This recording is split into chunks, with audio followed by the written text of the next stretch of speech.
And welcome back to another episode of What the X, Jobins. This is episode 6. Kind of crazy to think we're already 6 episodes in, almost at 100 subscribers, almost at 90. Shout out to all the Jobins who have subscribed to my other channel here. And it's just nice to do my own thing outside of the Brennan Schmitty show, which is still popping off. It's great to do with my brother, but always nice to do your own thing and be in your own lane. You know what I'm saying? So I do appreciate everybody that's tuned in and all the engagement in the comments too. Thanks, guys. So let's get right to it. This is WTX episode 6, and we're going to go first with Sean Strickland at SS Strickland MMA. Only guy I know who can get away with having SS in his handle. At S Strickland MMA, I should say. It sounds a little better. Anyways, here's what he said. All right, you guys. I'm done making fun of Goggins. I trained, I feel good, clarity. I have to wait for Dreykus and Izzy to fight. I'm on the bench. I'm just bored and angry, and hurting people makes me feel good inside, lol. You're cool, Goggins. Keep on jogging, my man. And he's referring to David Goggins, the retired Navy SEAL, really good motivational speaker, has some books out there, trained Tony Ferguson in that ill-fated matchup that he had last. And I think this has a lot to do with him calling David Goggins out, calling him a bitch and stuff. David Goggins had said that he called him a bitch, and he was wanting to have Sean Strickland show up and do some of his training that he does and says, hey, step up, Sean. And then he said the craziest thing after that Goggins said was, hey, and after you do that, I'll spar with you. David, don't do that. Sean Strickland's a professional fighter. He's going to fuck you up, man. I would definitely recommend that David Goggins takes this as a W and moves on, because fighting Sean Strickland after doing a training like that is not going to be good.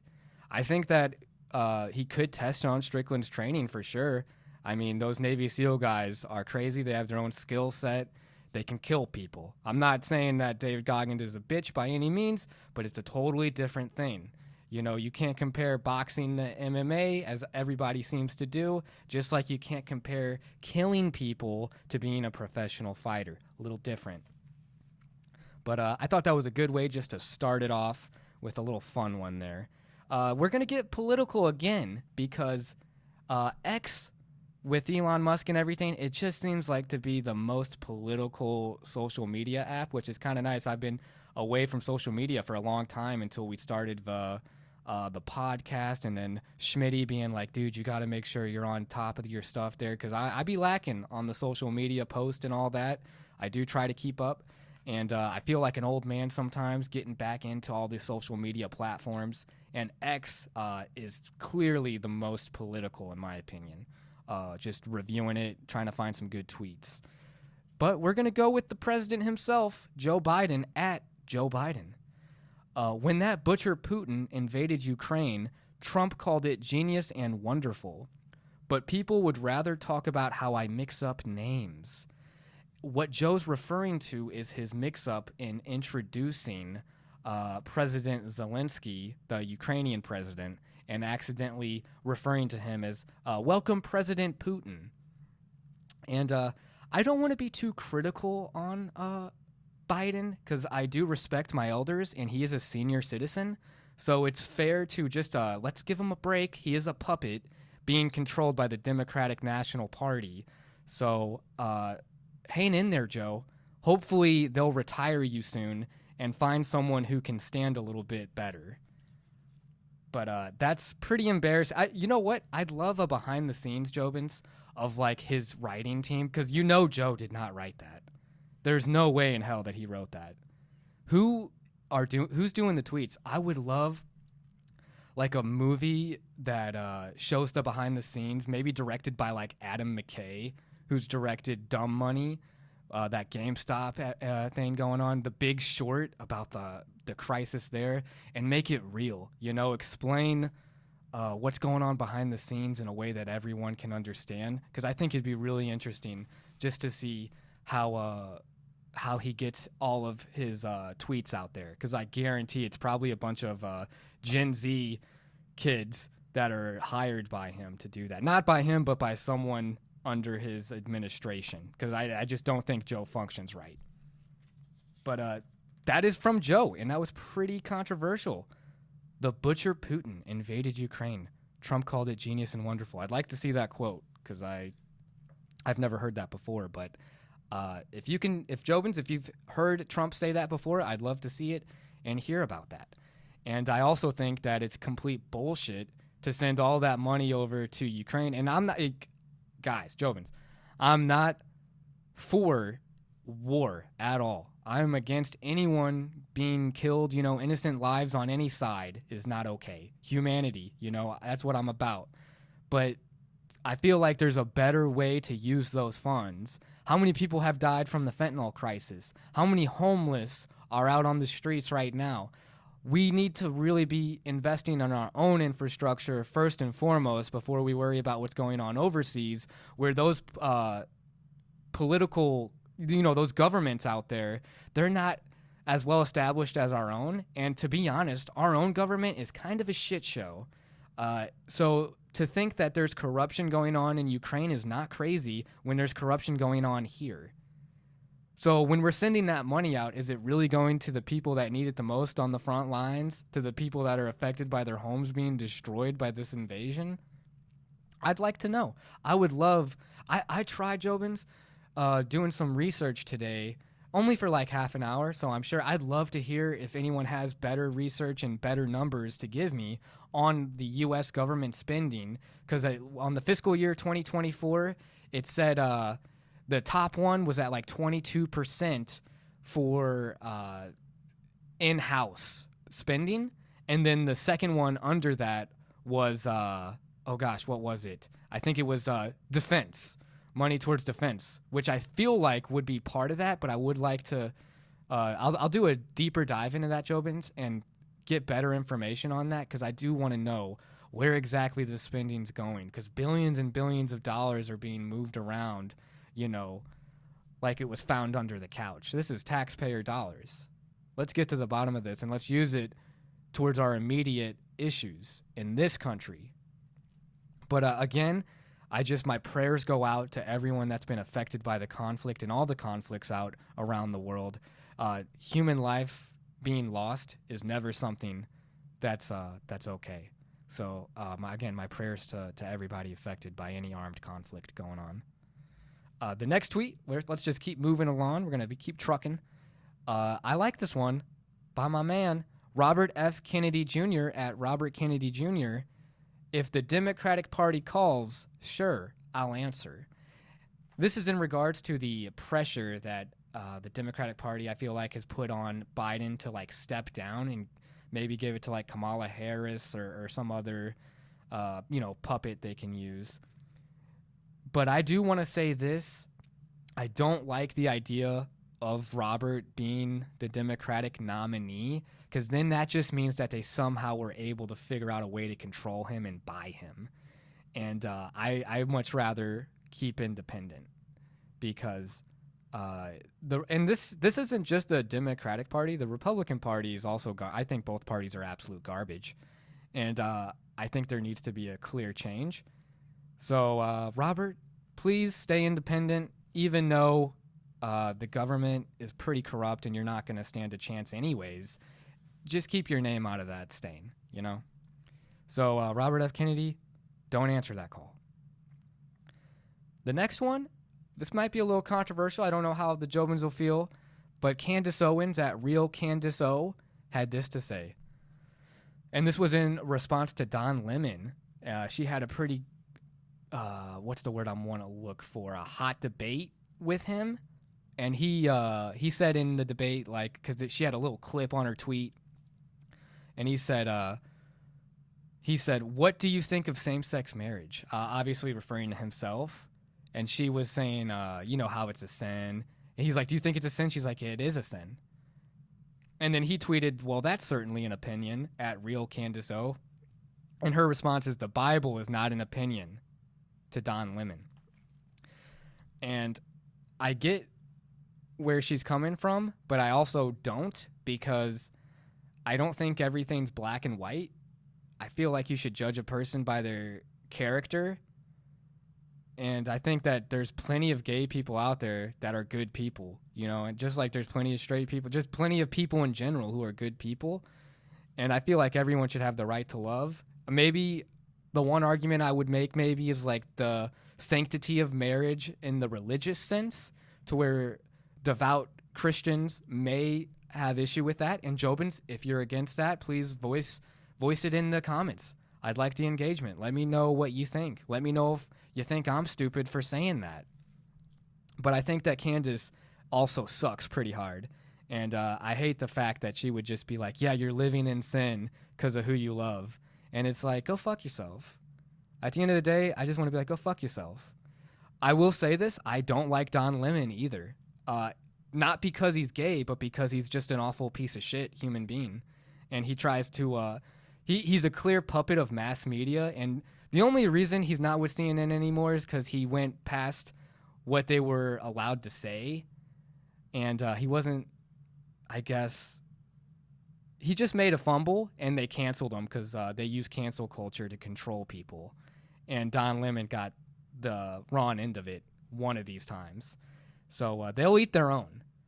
But Don Lemon, you suck also, man. And you would do the world a huge favor if you just hid in a cave and never came out. And I also, both Candace Owens and Don Lemon can fuck off. And it's awesome to be able to say this on this podcast. Anyone who disagrees, I'd love to hear why. I am being a little bit vocal here, a little heated, because I want to have fun on this What the X episode. And I think it's a good idea just to really let it all out there. So Candace Owens and Don Lemon, fuck you. And I'd love to, if they ever got this information, I'd love it. Someone share that to them. This next one could affect a lot of us, including myself. I'm on that AT&T plan with my fam. If you're a millennial or Gen, maybe you know, being on that family plan. I've been on there for a minute. But with AT&T, and Simon Ateba at Simon Ateba had this to say: breaking massive. AT&T announces massive data breach affecting over 100 million customers, virtually all of their customers, exposing their text messages, pictures they send to lovers, secrets they share, videos. Did you hear that, Jobins? 100 million affected that are in the AT&T network. Now, Jobins, my question is this. Is it really that crazy to think these people have our information when the government probably already has it too? And what are they going to do with my text messages? Guess what, Jobins? I send some crazy shit. I hope they get the text messages between me and the girl. I really do. Because, you know, and anyone that's an AT&T user, send the nastiest, lewdest messages to your lover. Because guess what? I want these hackers to see it. And let's gross them out. Let's make these people wish they never hacked us. Freaking losers. Hacking 100 million people for what? So they can try to blackmail them or something? Good luck. I will send the most shameless text. I got a group chat with me, my boy Kane, and my boy Brock, and I say some pretty crazy shit on there. And the hopes that Biden or the NSA or whoever is listening, because I want them to see what I'm putting on there. I hope it's worth your time to spy on me, because I'm sending a whole bunch of stupid messages. But anyways, if you're with AT&T, be on alert. Your stuff might be compromised. And if you have any incriminating information, well, that's on you. The last thing I want to go over here, kind of rapid fire with these tweets, but I'm going to go, and I'm feeling pretty... Thank you, Jobins, for sticking around here, because it just feels good to get in the swing of things. And we're going to finish with this tweet here by Daily Stoic, at Daily Stoic. The 4 Stoic don'ts. Number 1, don't look outside yourself for approval. Epictetus had said that. Don't look outside yourself for approval. That is something that I've always struggled with myself growing up, but I've gotten better at. Don't look for people to give you validation. The validation of self is so important. Understanding who I am and what I can achieve. Looking in the mirror and saying, hey, I'm the man. I got this. You know, no one else can tell you what you can and can't do. That's how I look at it, because there's so much negativity and hate Jobins on the internet as it is. So many mean comments and tweets and stuff like that. And it's just not worth your time to really... And that goes to Candace Owens and Don Lemon too. Guys, if you see this and you saw that I said to go fuck yourselves, don't look at me for validation. I'm sure you guys are, well, you're Candace Owens and Don Lemon are super successful. I'm getting a pretty big head here, so I'm sure my words wouldn't affect them. But if they did, I don't mean to be trying to tear down anyone else. I just don't like the stuff that they bring out into the public. So I just voice my opinion. If you voice your opinion too, and who knows, maybe someone doesn't like what I'm saying, and I'm always here to hear it. I'm always here for the discourse. Talk to me. So the number 1, don't look outside yourself for approval. Number 2, don't suffer imagined troubles by Seneca. Don't suffer imagined troubles. And I feel like what I take that as is like there's so many things to worry about in the future, so many stresses that we have that really shouldn't be as big of a problem as they are. There's real problems out there, like the first world problems, and like we could have missiles coming over us right now. We could have robots taking over the world right now. That's not, maybe in the future, but it is still imagined at this time. And just try to live your best life day by day, Jovins. And I am still putting that into practice myself, trying to live a good life and not think about all the things that could happen or may happen, because that's not what reality is at this point in time. Live in the present, because otherwise you might waste your future. I just made that up right now. Number 3, don't fear change. And that was Marcus Aurelius who said that. Don't fear change. Kind of ties in with number 2 a little bit. I think that there should be,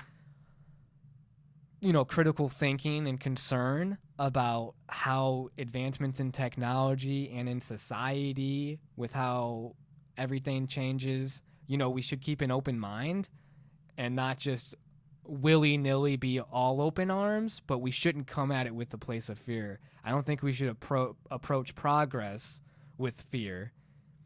So, yeah, just don't be too resistant to change, because opportunities may come along during that whole process that you could cut yourself off of if you're like, no, I don't want this to happen. So, just like me, for example, Jobins, as much shit as I talk about the Democratic Party too, and the Republican Party as well, it's not like any of those parties are innocent. But I did, Jobins, don't hate me for this, I voted for Biden in 2020. And I have buyer's remorse, for sure. And I am sorry, because I went off this whole emotional aspect of it rather than who would be the better president. Because, I'm like, I hate the whole idea of like, I love Jon Stewart and I love The Daily Show, but it's just like, he was talking about how Biden's like clearly lost it and stuff like that. But then he just talks about how Trump bad. And it's like, okay, yeah, I get it that like emotion, like, I don't know, it's the emotional side of things. And I feel like we need to be more critical thinking, because I can't stand when you go and see the CNN panel and then there's that strong black woman on there. They'll just find one and then she'll be like, you cannot vote for Trump. I will vote for Biden because he's the only one who can stand up and actually have a chance of winning. Do you hear that? He's the only one that actually has a chance of winning. A lady really said this on CNN, and it made me think, you're awful. Everyone who thinks that way. And that goes back to, don't look outside yourself for approval. You know what? People probably look at me and say I'm stupid for even voting for Robert F. Kennedy Jr. as a third party because there's no chance he can win. You're probably right. He probably can't win. But I don't care if you call me stupid, because I'm voting with my heart and what I truly believe in, not just what side I think will have the best chance of winning, but the side I really can stand behind. And you can't have voter's remorse if that's the case. Because last time when I voted for Biden, I was saying anything's better than Trump. Just like how the lady on the CNN panel was saying the same thing. Anything's better than Trump. Are you sure about that? Are you sure about that? Are you sure about that? Because I'm telling you right now, Biden is not a good choice. The Democratic Party's already scrambling around looking for somebody to replace him. And it's, oh gosh, I just can't get over the whole rhetoric. Everything about the conversation of vote for him because Trump's evil. I'm not saying Trump's good, but I'm not saying just vote for someone else to avoid someone else being put in there. Maybe a third option, guys. That's all I'm going to say to the Democratic people out there voting for Biden just because they don't want to vote for Trump, just because Trump's on the ballot. Guys, vote third party then if you don't like either of them. And I'm not saying Robert F. Kennedy Jr. is Jesus or he's a good dude, but he seems a hell of a lot better than those two from everything I've seen. So that's why I'm going to continue to support that guy until something else maybe. But, I mean, he seems like the clear front runner for me just because he's not controlled by one of the two big parties that has puppets. And on that note, I think that's going to call it for WTX Episode 6. Let me know what you think, Jobins. Please like and subscribe. It really means the world to me. I'm trying to build this channel up as well. And let me know what you think about what I said. If you don't agree with something, please let me know. I'd love to hear other people's viewpoints. You know, I'm not the almighty authority on everything, so I'd like to hear different viewpoints and maybe change my mind. Because I do like to think I'm a critical thinker, and I hope that everyone watching is a critical thinker who can bring something to the discussion. And if I change my mind and become more well-informed, I appreciate that. That's always the goal, right? We're always leveling up. So shout out to all the Jobins. Shout out to everybody watching. I hope you all have a great rest of your week. It's been a blast. This has been an episode of WTX, Episode 6. What the X?